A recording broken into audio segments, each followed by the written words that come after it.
day, the sun is shining brightly, illuminating the skyscrapers. The building of the headquarters of the corporation Manhwa. Employees greet the director with shouts of greeting. A man with dark hair raises his hand in response to the greeting.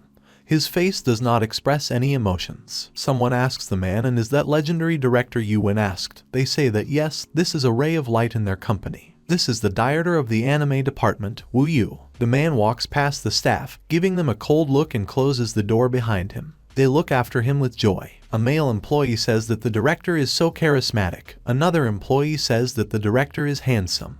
But cold, what an endurance. Some girl expresses her dream of becoming the director's girlfriend, to which the guy tells her that she is new. The director is a well-known villain in their company. Another of the staff notices that the director is the scariest person in the company. Even the CEO has to make concessions to him. In addition, Director Wu is ruthless to his subordinates. Wu sits down on the sofa and, taking off his jacket, loosens his tie. He presses a button under the surface of the table, then snaps his fingers. A cabinet opens with a lot of video games standing in a row. There are figurines of anime heroes on the shelves. There are 3 computers on the table, on which the monitor also hangs. Director Wu is sitting on the couch, with a joystick in his hands. He stretches and talks with a smile about how hard it is for him to work. There are joysticks and video games on the shelves around. With a smile, he takes the joystick in both hands and says that today is the day when he will complete the 1000th test to clear the maze and kill the Great Demon King. A video game turns on the central monitor. After a while, Wu rubs the back of his head in surprise, looking at the screen in front of him. He is surprised that the game has an add-on.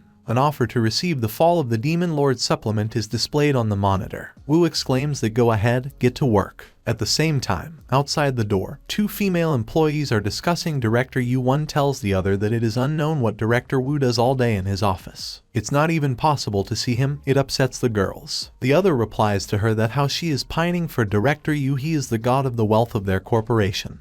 Manages a huge number of large projects. It is unlikely that the director will have time for a girl. In addition, all the witches from their company, who do not look away from him, are ready to run to him instantly, so you should not even dream about him. A monstrous explosion. Someone shouts at you. It's the employees standing in the doorway of the burnt-out room, terrified. Someone is screaming, someone is crying. A man on his knees screams, asking why Wu Yu left them. The company will not be able to exist without him in any way. Some girl asks the male chairman to be careful. Photo of Wu Yu in white colors. The inscriptions: we remember, we love, we grieve, and rest in peace. Wu Yu thinks that he is really dead. But why is his consciousness still alive? A blue streak of light cuts through the darkness. It expands and the skeleton's body is visible, clutching a sword in one hand and a shield in the other. Wu Yu sees that it is his body. He doesn't understand what's going on. He is a skeleton who wakes up at the wall. Skeletal warriors are also standing around. Wu Yu doesn't understand where he is. Maybe he's sleeping or he's in a dungeon. Here, Wu Yu's attention is attracted by a crystal in which Wu Yu sees his reflection.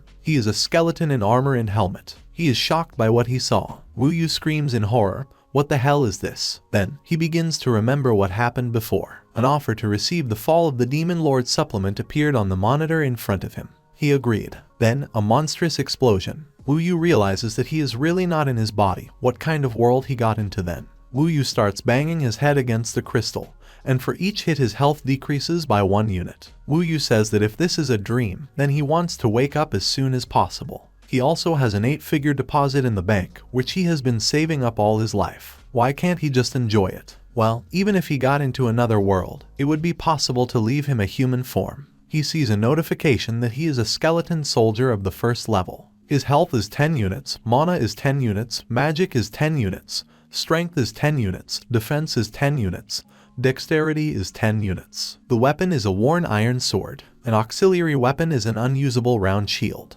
Wu Yu sees his stats and inventory and thinks it would be better if he died. There is a sound nearby. Wu Yu turns around at some rustling. There is a wave of the weapon. Wu Yu only has time to be surprised as his head flies away from his body and lands a few meters away. A warrior stands near Wu Yu's body, lowering his sword. When Wu Yu is defeated, the warrior calls other players, saying that we should go here since the monsters here are weak. For Wu Yu, the game is over. Other players can easily chop up skeleton soldiers. Wu Yu reflects on the fact that right now he realized that he needs to live for today, because it is unknown what misfortunes tomorrow will have in store. Some kind of room where blue energy is knocked up from the pedestal in the middle. Wu Yu comes to his senses and realizes that he has just been hacked by people. Wu Yu watches as other skeleton soldiers come out of the portal and realizes that this place looks like a fantasy maze, the Devil's Lair. He was playing this game. Really, Wu Yu is now a little monster that can be resurrected again and again. Really, he really got into the world of the game. Wu Yu sees two female characters run into the room, played by real people. One of them shouts to the other to hurry up, as the maze is simple. Wu Yu notices that more people have come. He must first find a place to hide and find out what is going on.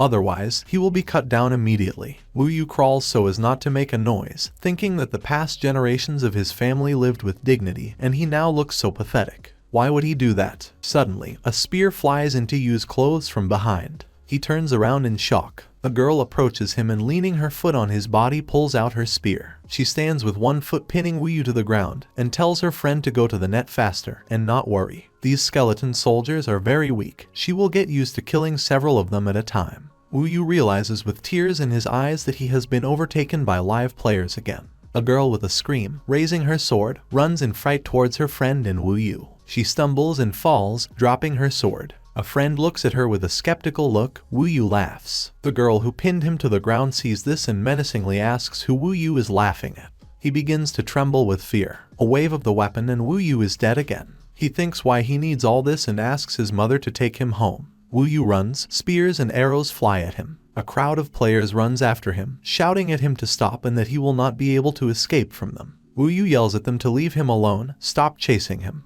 He's just been resurrected. He's in pain all over. Wu Yu shouts this to his pursuers, but low-level monsters can't talk to people, so they only hear an incomprehensible sound. The girl sees this and is surprised that this skeleton is talking. He's not happy. Juan seems to be talking to them. This skeleton is clearly different from the other monsters. Suddenly, a crowd of skeleton warriors in armor and on horseback rushes to the place of Wu Yu's escape. One of the players shouts that these are high-level sentinel monsters. They need to run. Wu Yu freezes when cavalry rushes past him. Wu Yu watches as the cavalry fights with the players. He is glad that they will finally help him. Then Yu's eyes light up with determination. He says that the players do not spare even small monsters. Wu Yu raises his sword, and with a shout that it's his turn, he will take revenge, hits one of the players. Then, he hits another player on the head with a shield. The third player is cut in half with a single blow by Wu Yu. Wu Yu stands clutching a weapon over the two female players who attacked him earlier. His eyes are burning with determination. They ask not to kill them. They will give whatever he says or do whatever he wants. Wu Yu thinks about the request, and the blonde decides to take a chance. She grabs the sword and throws herself at Wu Yu. With a blow, the girl cuts off a piece of Yu's clothes. He is amazed and asks about what she is doing.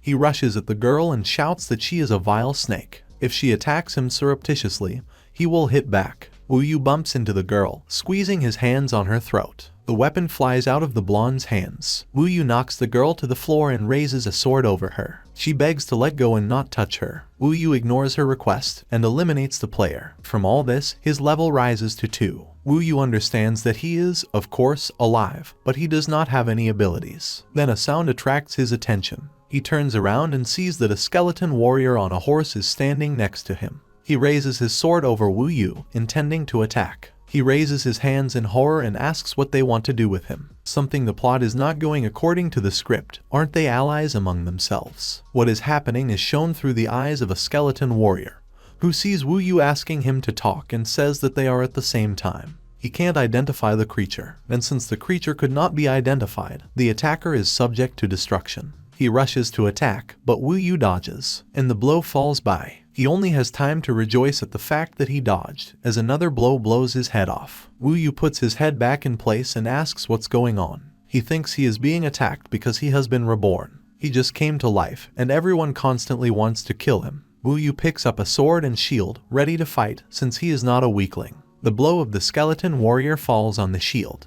but Wu Yu repels the attack and the rider sweeps past. He got the skill block with a shield and is very happy about it. The rider stops the horse and turns around. Wu Yu repeats the first rule of fighting monsters. The boss raises his sword before attacking. The skeleton warrior rushes at Wu Yu, raising his sword to strike. He makes a swing, intending to hit Wu Yu, and he realizes that this is his chance. He rushes forward swiftly, slipping under the blow of the sword. Wu Yu will repeat the second rule of fighting monsters. After the block, you need to finish off the monster with a shield. Wu Yu destroys the rider with one blow, punching his head. Wu Yu stands and looks at the opponent's body, not understanding what is happening. He decides that the game is stuck and hopes that a patch will be released so that this does not happen again. A skeletal hand scrapes on the ground. A skeleton warrior with a hole in his skull and one eye stands up and takes a sword in his hand. He rushes to attack Wu Yu. He is terrified and shouts that this is the end. He sees a skeleton warrior jumping and raising his sword to strike.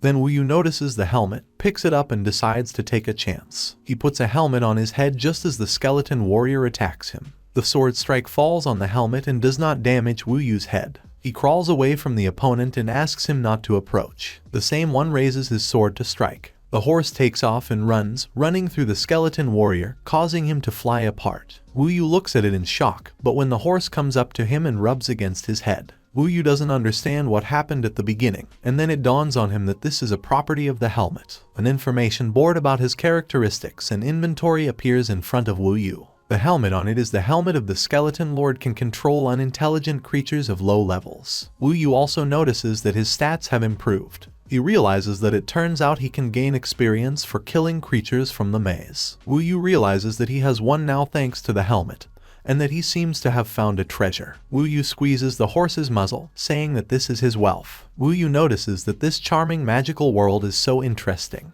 He thinks that now is the beginning of his path to becoming a demon king through the transmigration of souls and transformation into a skeleton monster. Wu Yu is in the world of a magical maze in the undead kingdom of the abyss. He stands on the edge of the cliff, under which the forest stretches, and shouts that he will become the king of demons. Wu Yu sits astride a skeleton horse and points into the void with a sword. At the same time, somewhere in the ghostly forest of the undead kingdom, the abyss, a little boy stands in the middle of a forest clearing.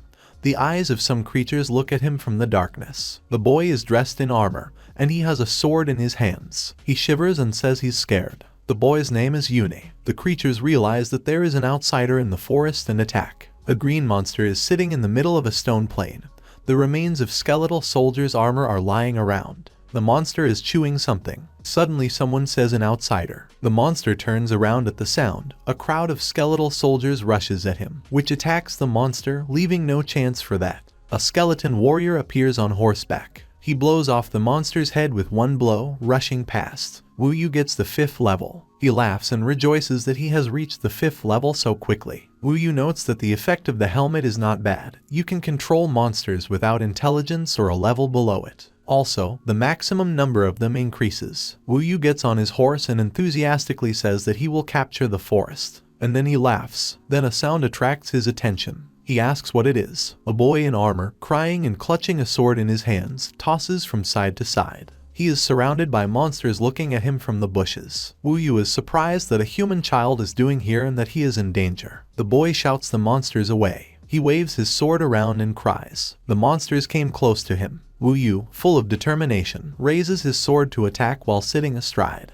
He easily cuts monsters into pieces. The boy stands in shock, not understanding what happened. It was as if a hurricane had swept through the ground around him. In the resulting pit, Wu Yu kills the last monster. Wu Yu turns to the boy and asks if he's okay. When he sees the skeleton, he screams in horror. He falls, pressing his back against the stone, and asks Wu Yu not to approach him, clutching his sword in front of him. He's shaking. Wu Yu turns to the boy and asks if he's okay. When he sees the skeleton, he screams in horror. He falls, pressing his back against the stone, and asks Wu Yu not to approach him, clutching his sword in front of him. He's shaking. Wu Yu covers his face with his hands, realizing that the boy is scared. He had completely forgotten what he looked like. Wu Yu tries to explain with gestures to the boy that he wants to help. The same one hears some croaking. The boy lowers his sword, asking if Wu Yu is lying. He rejoices that the boy understands what he is saying. Finally, he met someone with whom he can communicate normally. Wu Yu is very happy about this event. Wu Yu asks the boy what his name is and why he walks here alone.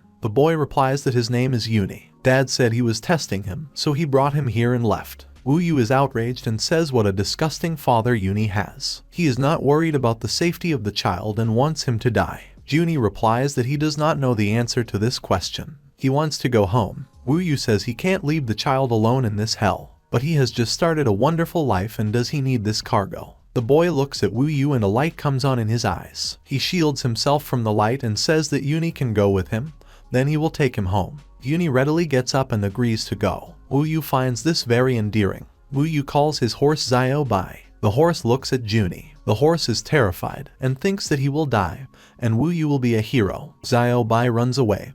Wu Yu shouts after him where he is. He doesn't understand why the horse suddenly went crazy. The hero's breath has a deterrent on low-level monsters. After some time, Wu Yu had a legion of skeletons. He rides along the road on a horse. The legion obediently follows him. They sing a song by his order, marching in formation. Wu Yu leads this procession. The boy walks among the skeletons and looks at Wu Yu's back, wondering if he really will take him home. He can't be a liar specializing in kidnapping and child trafficking, as Dad used to say. Then Wu Yu stops, and the boy begins to think that this is his end, and he wants to do something with him. Wu Yu rushes to the sign ahead. The Tower of the Dead can be repaired by adventurers. Wu Yu begins to study the pointer, then his attention is attracted by something behind him.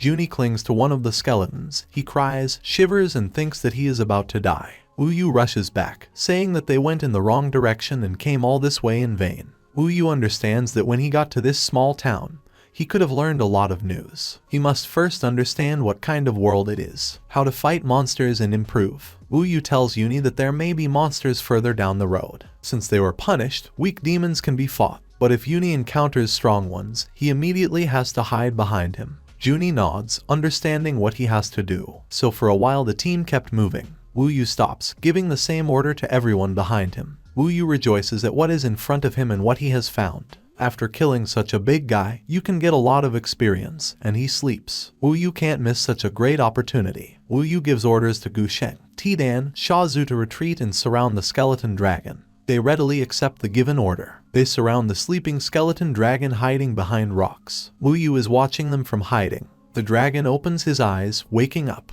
He lets out a roar. His heart is filled with purple energy. From this roar, the skeletons try to stay in place, as they are blown away by the wind. Wu Yu is shocked by how the dragon woke up. The dragon continues to growl, emitting bone spikes illuminated with purple energy at the opponents. The skeletons surrounding him are blown away from the attack and hit with spikes. Wu Yu hides behind a stone when bone spikes glowing with purple energy fly into the stone. His warriors continue to die, pierced by thorns. Wu Yu also stands still while spikes fly around him. One of the spikes flies at Junie. Wu Yu notices it and shouts to the boy carefully. The same one, sitting behind a stone, flies in horror at a thorn flying into it. One of the spikes flies at Junie. Junie turns away, covering his head with his hands. Wu Yu screams in horror. The spike slams hard into the ground behind the boy, who is squatting with his hands pressed to his head. Clods of earth are flying in all directions. Wu Yu says that thank God Junie is safe, because if he had suffered, there would have been problems. Wu Yu looks at the thorn stuck in the ground. Junie says with tears in his eyes that he is scared.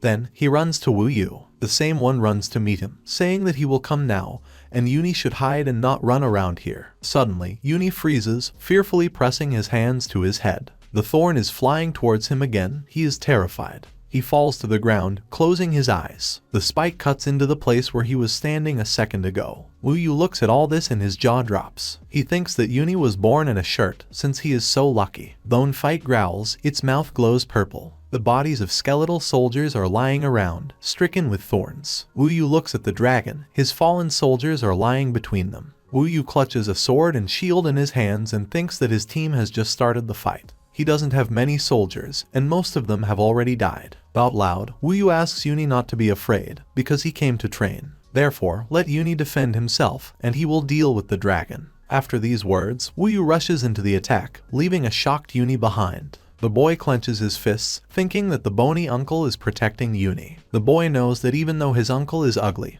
everyone who wants to protect Junie is good. Wu Yu hits the dragon in the chest with a sword. Each blow takes away 1 health unit from the dragon, but such blows do not take away many units of life at all. Junie, watching all this, realizes that Wu Yu is in danger. He doesn't know what to do. Here Junie squeezes the hilt of his sword and says that his dad said that boys should be brave and not retreat. He can help too. Junie, clutching the sword, begins to move around the field, dotted with spikes and skeletal bodies, hiding behind rocks. Junie watches from behind the stone as Wu Yu jumps around the dragon and hits him with a sword. He reached the front in integrity and safety. Wu Yu shuts himself off from being hit by the dragon's paw with a shield and says that with his many years of gaming experience, the only way to defeat someone who can't control himself is to shed some blood. At the same time, Junie, with a cry, strikes the dragon with a sword on the bone. This is a triple blow that takes 666 health units from the dragon. The dragon screams in pain. Wu Yu is shocked by what happened and what Yuni is doing in the place of the battle. The dragon turns furiously to the boy, who is standing near his tail with his sword raised. The dragon's mouth clicks close to the boy's face without reaching him. Juni opens her mouth in horror. The dragon sniffs at the boy, who is sweating profusely from fear. He hits the dragon's muzzle with a scream. This is a triple blow again, which takes away 666 health units from the dragon. The dragon covers his head with his paws and freezes. Wu Yu's jaw drops again from shock. Juni looks at the opponent and squeezing his fist says that Juni is not afraid. Yuni beats the dragon, taking away 666 health units from him 4 times, and 2 times 233 units. Wu Yu looks at all this in silence. Juni is chopping off a piece of the dragon's tail, raising his hands and shouting that Juni is brave. The dragon runs away, leaving part of the tail. Juni runs after him. The dragon reaches the cliff and breaks down. The dragon falls down, opening its leaky wings. Juni remains standing on the edge of the cliff with a sword. Wu Yu looks at all this with his mouth open and says that love and courage inspired him. His level has risen to level 7. Juni points towards the cliff and asks if the dragon is dead. Wu Yu thinks that fortunately the opponent could not fight, and Yuni attacked hard. Yuni said he was brave, like those brave heroes in adventure games and anime. Or is it something like a buff in the game? Wu Yu thinks that he is a monster and Yuni can kill him. Wu Yu says he said it all, pointing his finger at Yuni. There is a cold determination in his gaze. Yuni is upset and opens his mouth in shock. He asks if the bony uncle is really abandoning Yuni. There are tears in the boy's eyes. He asks the bony uncle not to leave Yuni. He will behave well. Juni can help him fight the bad guys. Wu Yu finds it all very cute. He coughs, thinking. Wu Yu thinks that this imp is dangerous, but if he uses the characteristics of the protagonist's aura correctly, Wu Yu thinks about what opportunities it will give him then. He laughs, while Juni looks at him with incomprehension. After a while, Wu Yu rides a bone horse along the road in the forest. Yuni walks next to him. Wu Yu tells the boy that it's fate that he met him. After all, he promised to take him home and will keep his word. And Wu Yu thinks to himself that the boy is so easy to deceive, since he bought into all this. On the stone pedestal is written City of the Dead, and on top is a skull. Wu Yu stands and studies the rules of the public security administration of the City of the Dead. At this time, Juni is sitting and poking a spider on a pedestal with a stick. Wu Yu is studying the rule that it is forbidden to use weapons or combat skills in non-combat zones. It is forbidden to walk zombie dogs without a leash. It is forbidden to defecate in public. Racial discrimination is prohibited, except for heroes. Yuni does not understand what discrimination means and asks Wu Yu about it, clenching his fists. The same one does not understand how to explain the meaning of this word to the boy. Suddenly, a green monster runs behind them, and they also hear the sound of his running. They turn around. Juni asks if it's a dog. The creature looks like a zombie dog. The dog turns its muzzle towards them. A bone is clamped in its mouth. Here the dog is fascinated by what he saw and the bone falls out of her mouth. She rushes forward with a cry of woof. Yuni opens his hands and prepares to catch the animal. Wu Yu is shocked. The dog runs past the boy and grabs Wu Yu's leg, which makes him surprised. He shouts to the whole neighborhood that this is a dog without a leash and whether its owners have a conscience. Wu Yu stands under the sign and looks at the city in front of him. A zombie dog is still clinging to his leg. Juni is standing next to him. Wu Yu notices that the City of the Dead looks ruined and poor. In front of Yu and Yuni are destroyed houses and dilapidated streets, along which zombies barely walk. Wu Yu and Yuni are discouraged by what they have seen. Wu Yu calls Yuni to go to the Tavern of the Living Dead and get some information. They pass through the crooked doors of the tavern, inside the ruin. Some of the tables are overturned. Empty bottles and remnants of dishes are lying on some. A skeleton minotaur sleeps behind the bar, which Wu Yu passes by. There is a mirror on the counter that lights up, depicting some kind of advertisement. Wu Yu is amazed that he sees TV ads in the mirror. There is such a thing in the world of the labyrinth. Wu Yu takes a mirror and begins to examine it from all sides, asking if it is a magical object. He asks the cabin boy if he has seen the advertisement. Yuni says that his dad has the same one, but the size of a palm. Every day his dad lies on the couch and watches his sister dance. Wu Yu is amazed that people in this world also watch videos. The video in the mirror ends and Wu Yu ruefully asks that this is the end. The mirror broke. Then an advertisement turns on in the mirror that the King of Magic reminds that it's time to take a break. You need to sleep well and only then will you have the strength to strengthen the gate. Wu Yu is shocked by such an advertisement. He realizes that he has seen this king of magic somewhere. Wu Yu remembers playing computer games as a human. He saw this king of magic in his monitor. Wu Yu wonders if there is some kind of relationship between this world and the game. Otherwise, how could he then be transported? This king of magic might know something. Wu Yu loudly asks the bartender where he can find this guy, pointing to the image of the king of magic in the mirror. The bartender thinks about pouring a cocktail from a shaker into a glass and replies that you can contact the expert hotline of the king's palace temple. He says these words with long pauses. This pronunciation angers Wu Yu. The Minotaur ends his words by saying that the king is the demon king.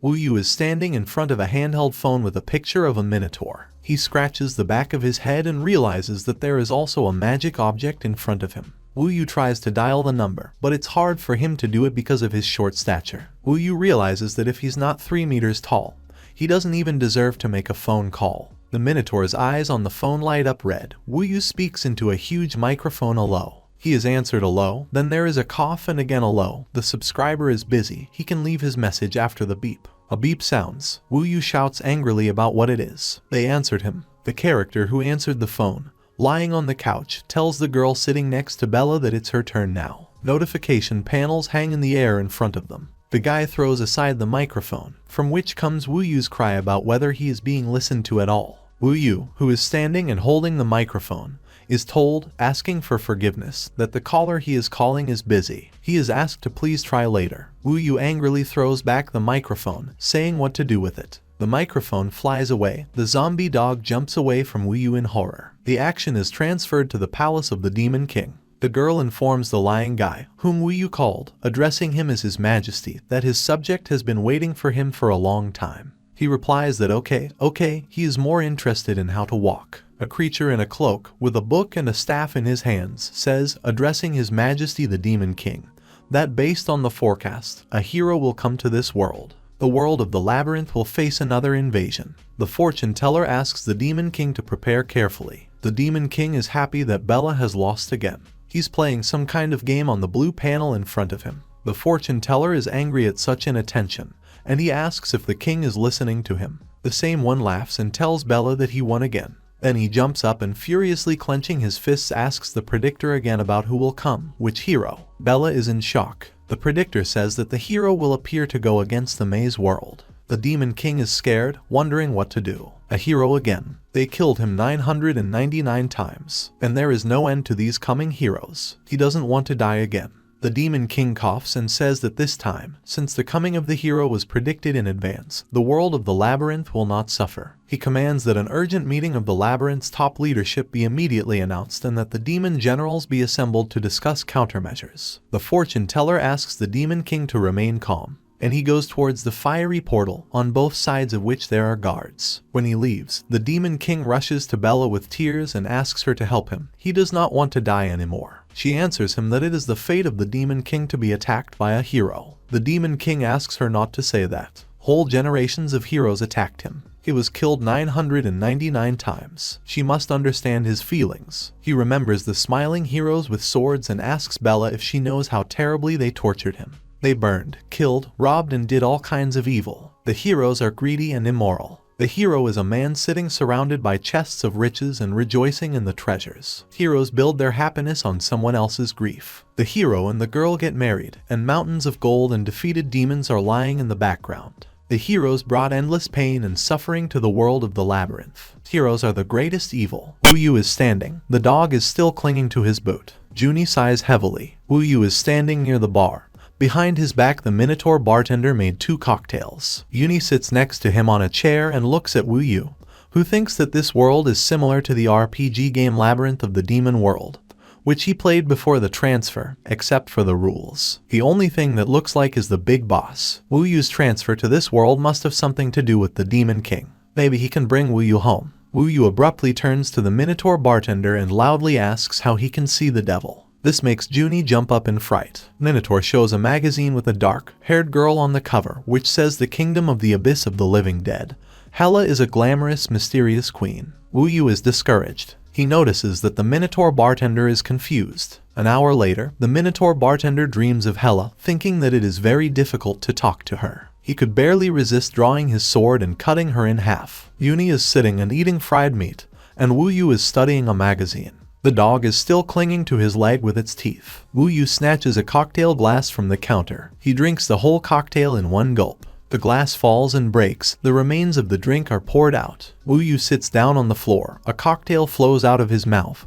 He shivers and puts his hands to his stomach. His status changes to poisoned, and he loses 233 health units. Sitting on the floor, he stretches out his hand to Uni and asks him for help. Analyzing the available information about this world that he received from the owner of the tavern, Wu Yu came to the conclusion that this place is called the Labyrinth of the Demon World. This is a world ruled by the Demon King Black Hai Yy and Ayatan Wenwei Wuven Mubu Odas and 10 magical generals. Wu Yu finds the name of the Demon King very long and strange. The Demon King Odas and 3 generals live in the Demon Palace on the top floor. Wu Yu builds a hierarchical ladder of leadership of the Labyrinth of the Demon World. In it, in addition to the king and 3 generals, the other generals share 7 floors of an independent world. In addition to the Demon Palace, there is an industrial capital, the Magic House of Fia, a legendary ring, a psychedelic city, a city of terrible entertainment, and the lowest level, the Kingdom of the Living Dead of the Abyss. It is on it that Yu and Uni have. The boss running this world is the Grim Reaper Hela,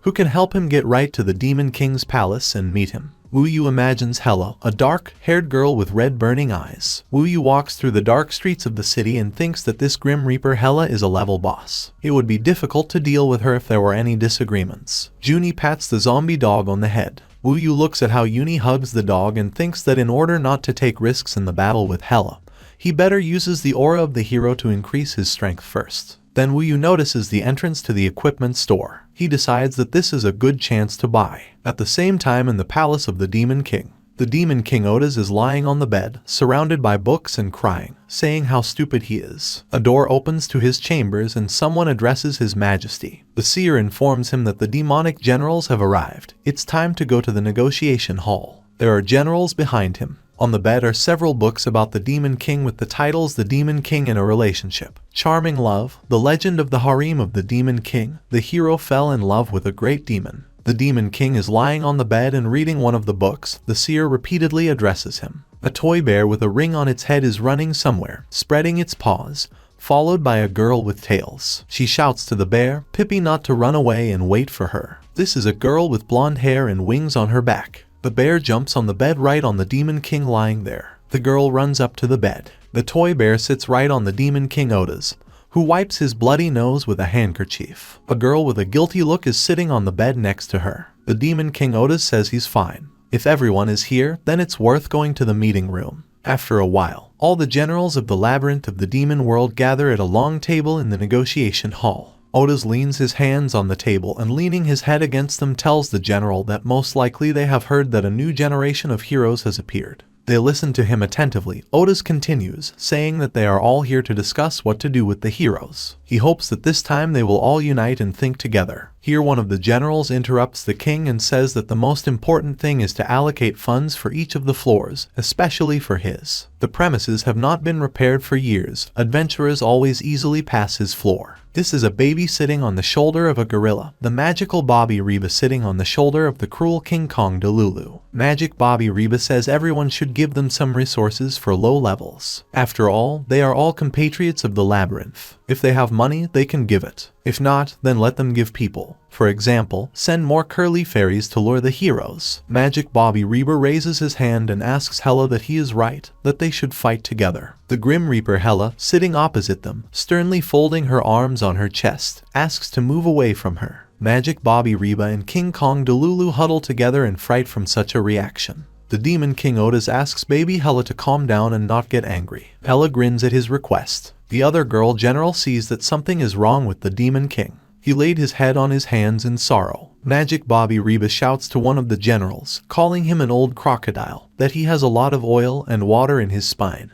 This time he must answer for everything. The crocodile opens the lighter, lights the fire and closes it. An important crocodile, Cage, lit a cigar and pointed it at the Magic Bobby Rib said that his factory is not profitable now. But even if he had money, he wouldn't give it to them, greedy guys. Magic Bobby Reba jumps from the shoulder of King Kong Delulu to the table, throwing a pacifier, and shouts to Cage how dare he say that he has no money. How then he makes so many materials and equipment every day. He's preparing an uprising. A wooden staff knocks on the floor. This is the seer, the high priest of Shenzhen Sao, who says that it is not worth making noise. We need to give everyone an opportunity to talk. The girl general shakes Oda's, asking if his majesty is all right. All this is being watched by the demon general of purgatory, on Tobias, sitting at the table. He laughs and says that he has never relied on others. It's even funny. He makes a suggestion why his majesty should not get rid of the first floors of the labyrinth. Magic Bobby Reba and King Kong Delulu are amazed by such a proposal. A blonde with wings is swinging on a large golden candelabra,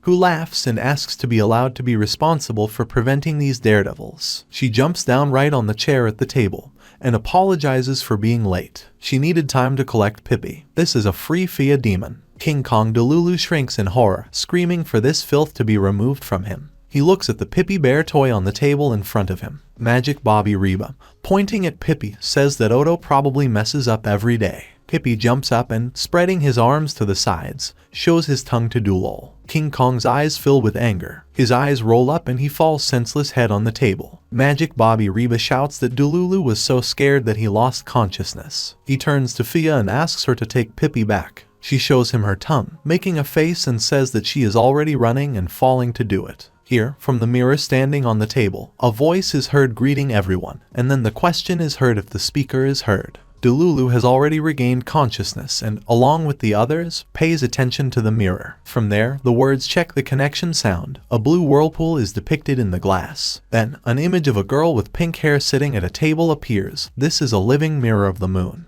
Luna addresses the generals, asking if they can hear her and telling them welcome to the live broadcast of the moon. The high priest of Shenzhen Sal is surprised that this is a new magic mirror made by the moon. Is the technology of signal transmission so advanced? Luna says that they got into trouble again and she doesn't think that everyone had time to forget the past painful experience. For the sake of all the inhabitants of the labyrinth, shouldn't they unite and not fixate on their own benefit? What is there to argue about in such a situation at all? Fia, eating a cake, says that the moon looks somehow different today. Luna says that now they must definitely. The signal is interrupted and interference is found on the image. The connection is cut off. From the mirror comes the words that there is not enough magic. Fia says something is wrong. Somewhere else, Luna is sitting at a table with a pile of food on the table around her. She is eating chips in a bathrobe and says into the microphone that, alas, the mirror has failed again. Then something catches her attention. She realizes that the mirror has started working again and the automatic visualization function has flown off and shown her real one. Let the generals not look where the screen is. Everyone sitting at the table sees the real moon in the mirror, sitting in a bathrobe and eating chips. Magic Bobby Reba, putting his hands to the mirror, says that Miss Luna looks so cute in this pajamas. The moon puts her hands to the mirror to block her view. Then the Magic Bobby Reba grabs his head with a scream. His bottle flies off to the side. Crocodile Cage holds a pistol in his hands, from the barrel of which smoke is coming. On Tobias slams his fist on the table and asks Cage what he is doing. They are in the Parliament Hall. Magic Bobby Reba points his finger at Cage and asks what he is doing. If it wasn't for his body, he would have twisted the crocodile into a meatloaf long ago. Dujalulu puts his hands to his head and says he's scared. The high priest of Shenzhen Sal demands everyone to be silent. The demon king Otis is silent, with his head in his hands, and suddenly hits the table with his palm. He stands up and says quite harshly. All the generals fall silent and turn their attention to the king. Otis walks away from the table and says that he has a stomach ache. He opens the door and says that he will go first, and the generals here will discuss everything themselves, and leaves the room. Crocodile Cage goes and says that there is no use in these meetings. Fia tells Pippi that they need to go and take a bath when they get back. Magic Bobby Reba says that nothing worked out and turns to someone in the coffin named Wolf, asking him to get up, since the meeting is over. The coffin lid opens and a hand is shown. It's a blonde guy with dog ears who stretches and says he slept so well. Wolf the werewolf jumps out of the coffin, so that the lid falls to the floor, and then runs and says that he is now full of strength, and then laughs. Magic Bobby Reba looks after him and asks what's wrong with this guy. Not only did Wolf steal someone else's coffin, he also broke it. In the palace of the Demon King, Otis opens the door to the chambers with his feet. He falls to his knees and ruefully declares to Bella that his heart is broken. The generals don't accept him as the Demon King. It's over. Bella hugs his hand. The high priest of Shenzhen Sal and On Tobias are standing next to him. Otis leans against Bulia and says that he has lost his dignity. She comforts him, asking him not to be afraid. He is the master of the labyrinth, and everyone living in it obeys his orders. Otis clenches her fist, full of determination, and says that her words are true. He is the king of this world. He can't afford to slack off. He tells Bella that he wants to issue an order to hire people from all corners of the maze. Generals, staff officers, and chiefs of the Banner garrison, regardless of race, can become his subordinates and help him in the fight against the brave. At the same time, in the western sector of the Dead City, a bald man is sitting on a bench with an axe next to him. He holds a gramophone in his hands and shouts recycling. Old weapons, magic items, minerals. A little ghost flies and asks for help sooner. He was kicked by a thug with a bat. Other robbers are scattered along the alley, in which a zombie lies with a pierced head. The robber girl stands with one foot on an elderly zombie and throws a knife into the air. Next to an elderly zombie sits the same zombie child who holds his hand, crying and saying "Grandpa." The bald man looks at the gramophone and says that this thing is really loud. Unexpectedly, he found something worthwhile in this dump. He throws the gramophone into the girl's hands. She catches it. A bald man turns to an elderly zombie, saying that, as he said, if he has something worthwhile, then it's worth giving it immediately. He lifts the old man off the ground by his clothes and pulls him towards himself. Sweat is pouring down from the zombies. The old man asks the bald man to have mercy. He really has nothing of value left. In response to these words, he angrily throws the zombie away. He falls to the ground. His grandson reaches out to him in horror. The bald man says that he wanders around this small ruined town here, but he didn't really find anything good. One of the robbers rips off the wanted flyers from the bulletin board. He says they posted a warrant for their arrest even in this seedy corner. Sooner or later, they will deal with this piece of shit. The man and the girl look at the board. In the hands of the girl, the gramophone continues to repeat the words recycling. Old weapons, magical items. The robber continues to rip off the leaflets. The thugs leave the alley, and their leader, a bald man, says that from now on they will have the last word in the Dead City. Behind them, an old zombie is lying on the ground, not moving. The boy is crying, clinging to the body of his grandfather. The action is transferred to the anti-war village, a place in the desert surrounded by stones painted with red symbols. The monster looks like a huge porcupine, brings an axe to strike. Uni is standing in front of him, clutching a small sword in his hands. Uni turns around and runs away, with tears in his eyes, calling his uncle to save him. Wuyu stands behind a rock behind the porcupine monster and watches the 3 golden spikes on the creature's back. Wuyu says he has a chance. He jumps swiftly with his arms outstretched towards the golden spike. Yu has a golden spike. The porcupine monster roars in pain, tears springing from his eyes. Porcupine turns around. Junie, standing in front of him, does not understand what is happening.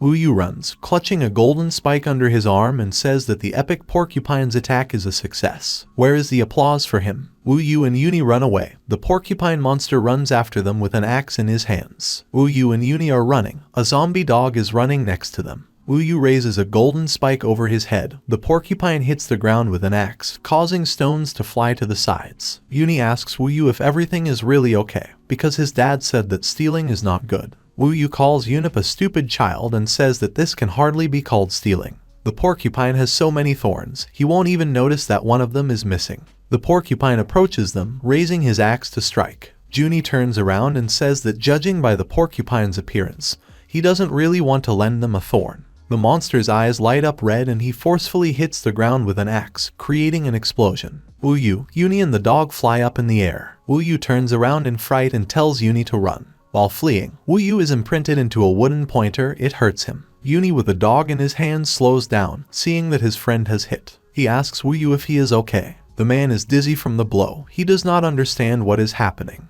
Wuyu looks up and sees that it is a sign with the inscription anti-war area. He is glad, since this is not a combat area. He looks at the porcupine running at them and tells Junie to run to him as soon as possible. Wuyu stands near the sign and looks at the porcupine, which breaks right next to the sign. Wuyu smiles as he watches the creature growl with impotence. Wuyu thinks this is a great outcome. He was right about the mechanism of action of this area. The monster does not dare to approach him. Wuyu, opening his mouth in fear, notices how Uni moved away from the sign towards the monster and leaned his sword against its mouth. The beast growls. A dog sitting on Junie's head emits gases into the mouth of a porcupine. He stands up on his hind legs in a rage and raises the axe. The creature smashes the anti-war area sign in half, causing Wuyu, Uni and the dog to scream in horror. There is also a signal on the speakerphone that fighting is prohibited in this area. Wu Yu and Uni run away, and the monster jumps on them, raising an axe to strike. Wu Yu shouts that it looks like the porcupine has finally lost his temper. There are outbreaks all over the city. Purple lightning bolts burst out of the loudspeakers, which hit the porcupine. He runs in terror while lightning shoots him in the back. Wu Yu rejoices, shouting that he told the monster that this is after all an anti-war zone.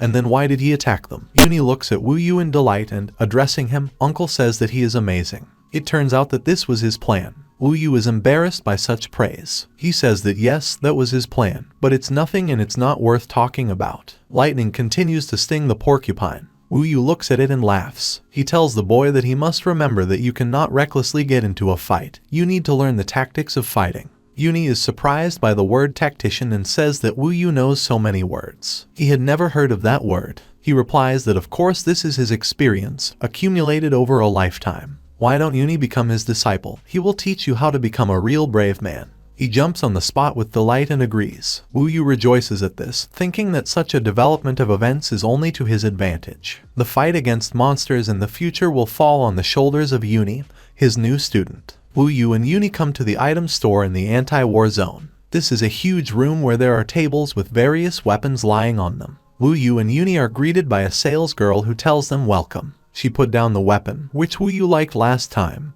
and asks if he is still interested in it. Wu Yu puts a golden porcupine monster needle on the table and asks the girl to take a look, asking if it's a good enough thing to make an exchange. The needle begins to glow. Its characteristic is 1260 GL. The balance is 250 GL. Wu Yu and Uni thank for the visit and say that their item was exchanged for a sharp sword of Yarick. Wu Yu is delighted. Uni and the dog also open their mouths in delight at the sight of the sword. They look admiringly at the sword lying in front of them. Wu Yu picks up the sword, looking at the weapon with fascination, and says that it is really good. Here the bones on Yu's hands crack and break. Uni is horrified to see how the bones of Yu's hands below the elbow fall together with the sword to the floor and asks if everything is alright with that. The sword glows, and Yu's hands are still clutching it. Wu Yu's hands in new gloves grip the hilt of the sword. Wu Yu waves the sword, saying that it is too heavy. Fortunately, he sold the materials for the adventurer's equipment that he had collected earlier, and I bought a pair of gloves that increase strength. Uni, looking at how Wu Yu is practicing, enthusiastically claps his hands, saying that he owns the art of the sword. He answers with a smile, of course, he owns this art. The girl behind the counter tells Wu Yu that if he needs something in the future, he can come at any time.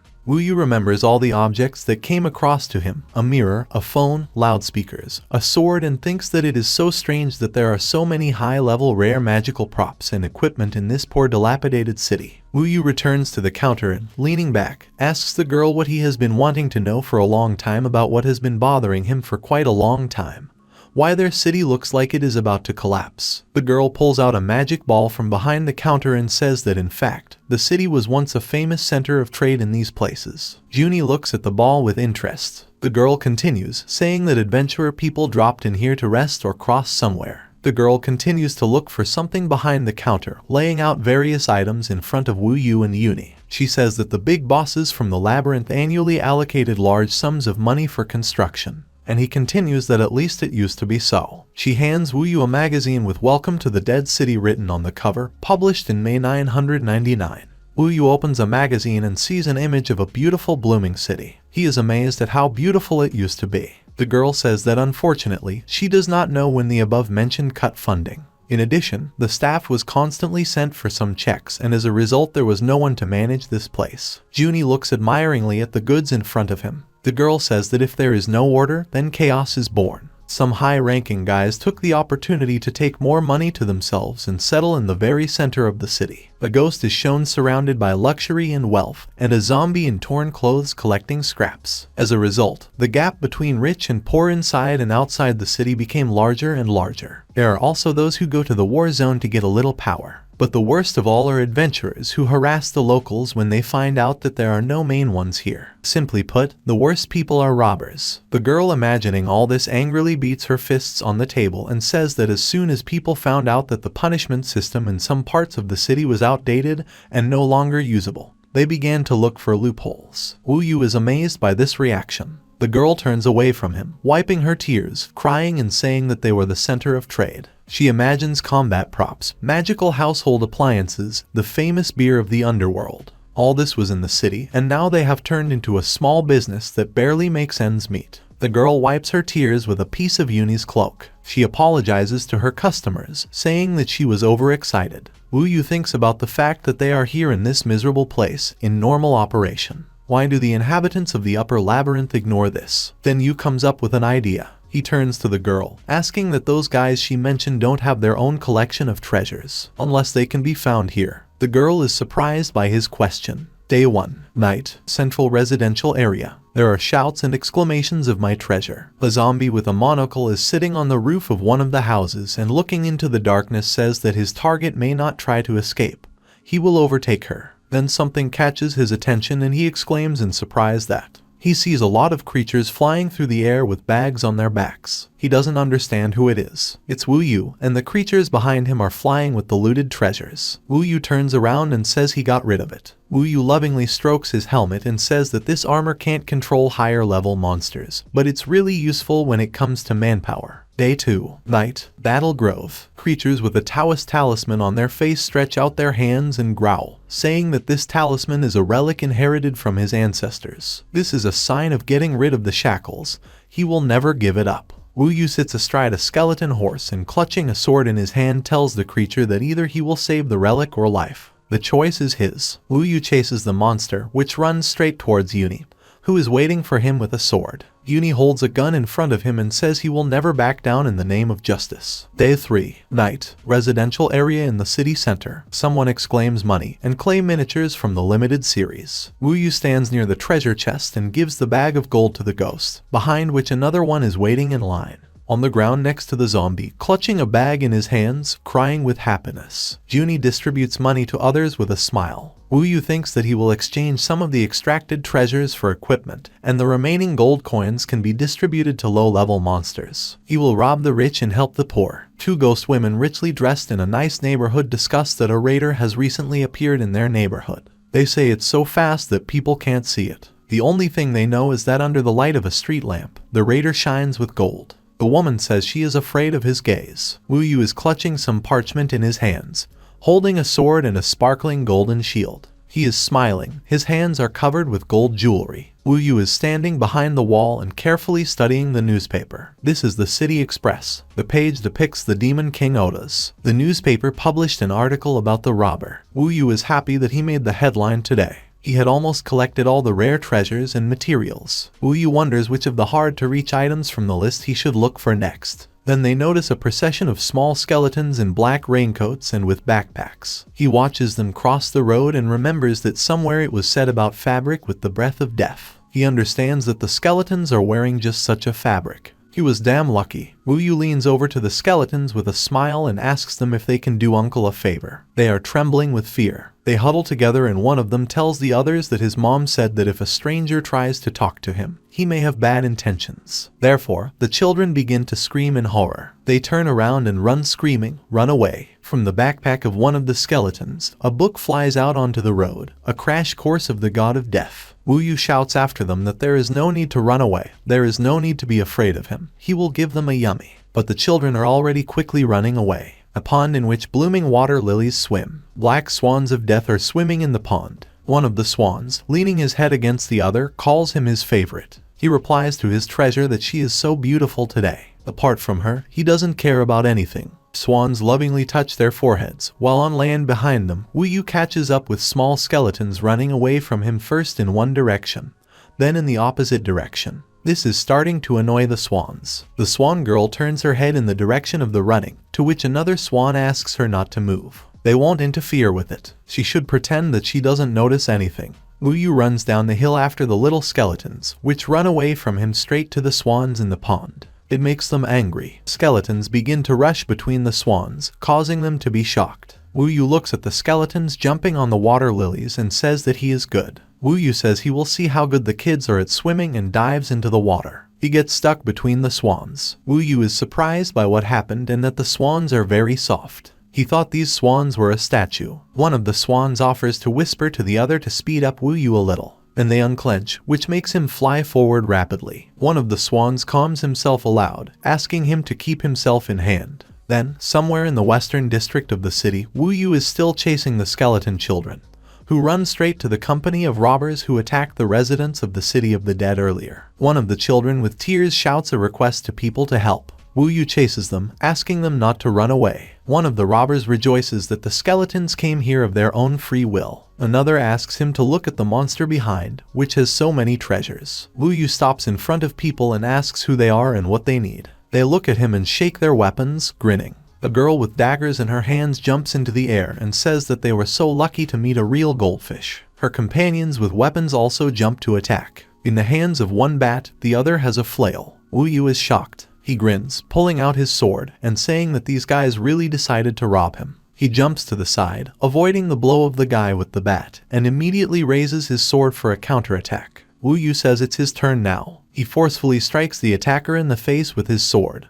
from which he flies to the ground with a broken nose. Wu Yu asks this is all his opponent is capable of. The other attackers freeze in shock. One of them wonders what's the matter. Unless skeletal monsters are not low-level monsters. The girl creates a fire in front of her using the fireball spell. A pillar of fire flies into Wu Yu. He raises the sword using increased fire resistance. Wu Yu takes the impact of the fire on his shield, which easily absorbs the flames. Yu's eyes light up red and he says it's a bunch of low-level attackers. They pissed him off. Wu Yu's eyes light up red. Behind him lies a defeated robber. He tells his attackers that he will teach them a little lesson. Wu Yu attacks them. One of the robbers shouts that they are finished. The man is unwinding the flail, preparing to meet the attack. One of the bracelets on Yu's hands begins to glow. His shield meets the blow of the brush and withstands it. Wu Yu makes a swing of the sword and the opponent flies away. He crashes into a girl in flight. They both fall to the ground and lose consciousness. The last of the robbers is trying to bring his friend to his senses. He understands that if he doesn't want to get hurt, he has to find a way out. Wu Yu approaches him, raising his sword to strike and asks if he has decided to leave. The robber squeezes the bat, thinking that if he blocks Wu Yu's attack,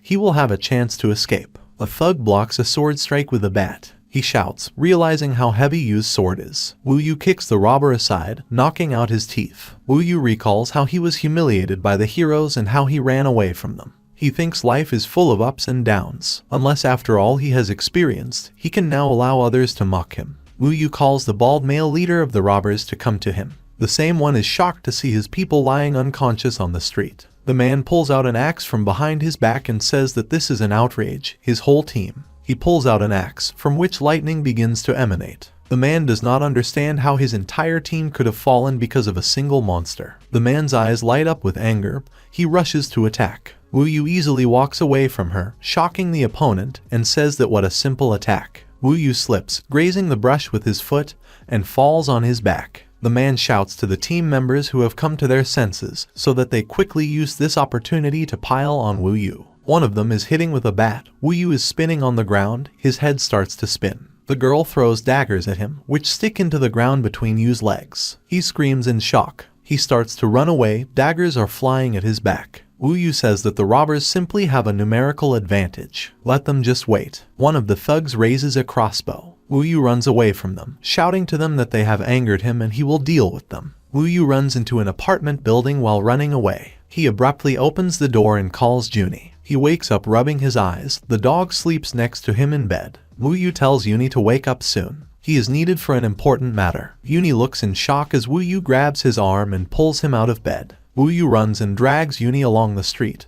and says that they need to deal with someone. It's time for Junie to get involved in business. Futons of the Western District. Robbers are sitting around a pile of looted treasures. The girl offers her partner to share money. Here one points to the side with his finger and asks his comrades to look. Wu Yu is standing there. Junie is next to him, and behind him is a crowd of monsters and skeletons. Wu Yu points his hand at the robbers, giving the command forward, and the low-level creatures rush to attack. The robbers are screaming in shock, not understanding where the monsters came from and whether Wu Yu is their boss. Wu Yu looks at how the robbers are beaten at his command. Junie points at the fight with his finger and asks Wu Yu who these thugs are. Are they bad people? Wu Yu replies that he will teach the boy a little lesson today. You can't be too kind, there are bad people. Wu Yu rushes to the attack. The leader of the robbers fights off the creatures, saying that their level may not be high, but it's not so easy to cope with them. One of the thugs says they can't win, they need to find a way to get out of here. The guy with the bat points to Uni and says they can handle that little one.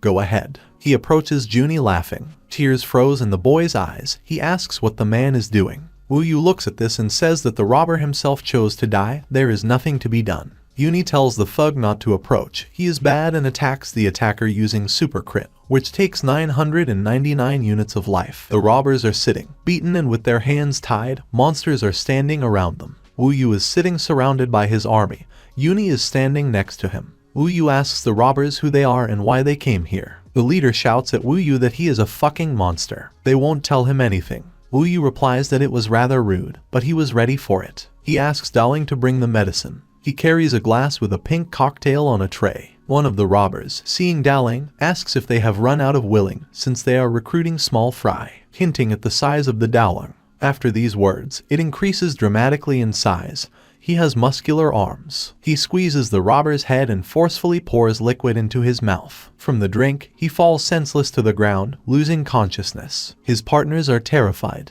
Daling, having become small again, runs away smiling. Wu Yu points to the lying robber and demands to speak. The girl says that she is engaged in recruitment. Her name is Qin Mao. One of the men introduces himself as Songshi, the other is called Bo. Wu Yu stops them, shouting what nonsense they are talking. He wanted to know their real names, not aliases. Bo bangs his head on the ground and turning to Wu Yu Master, asks him for mercy. They're just a group of lonely ghosts looking for a place to sleep. They don't even remember their names. Wu Yu is surprised that robbers are not people. He replies that they really used to be a group of adventurers determined to conquer the labyrinth. He remembers how they fled at sunset. Their leader was going to become the king of adventures. However, their path turned out to be far from easy. A huge monster with tentacles throws the robbers in different directions. They went through a lot of difficulties, but they met a very strong monster who killed them. When they woke up, they found that they had turned into wandering souls who could move around the maze, but could not get out of it. So they had to wander around because other adventurers wouldn't accept them, and the local ghosts would never treat them as equals and wouldn't sell them anything.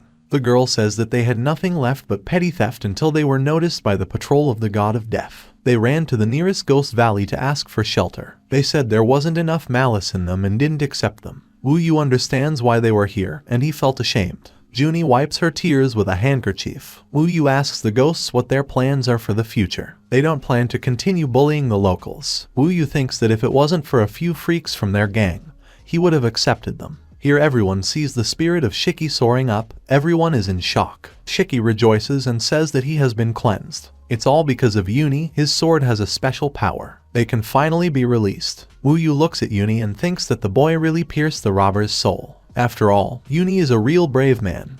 His weapon probably has some sacred attributes. Wu Yu points to the delighted robbers and asks if they also want to be cleansed. They say yes. They don't want to be chained to this place forever. They ask to be released. Wu Yu pats Uni on the head and says that in this case they will do a good deed. Uni is shocked, realizing that he needs to cut the robbers. Wu Yu replies that yes, it may look cruel, but in fact it is for the good. They'll appreciate it. Uni readily clutches the sword, saying that he understood his mission. The ghosts thank them. Wu Yu laughs while Uni frees the robbers. Wu Yu runs to the ghost treasures. They hide such good things that are probably worth a lot of money. He takes the beads and says he will accept it as a reward. Wu Yu raises the beads to his eyes and tells Uni that they worked well, and now they should go back and rest. At night outside the city, a rider riding a glowing horse leads a group of monsters. They all glow blue. The commander orders his soldiers to search. They must find the king's lost pendant. Day 2. The sun illuminates the streets. Wu Yu stretches, saying what a wonderful day. Uni yawns and asks what they will do today.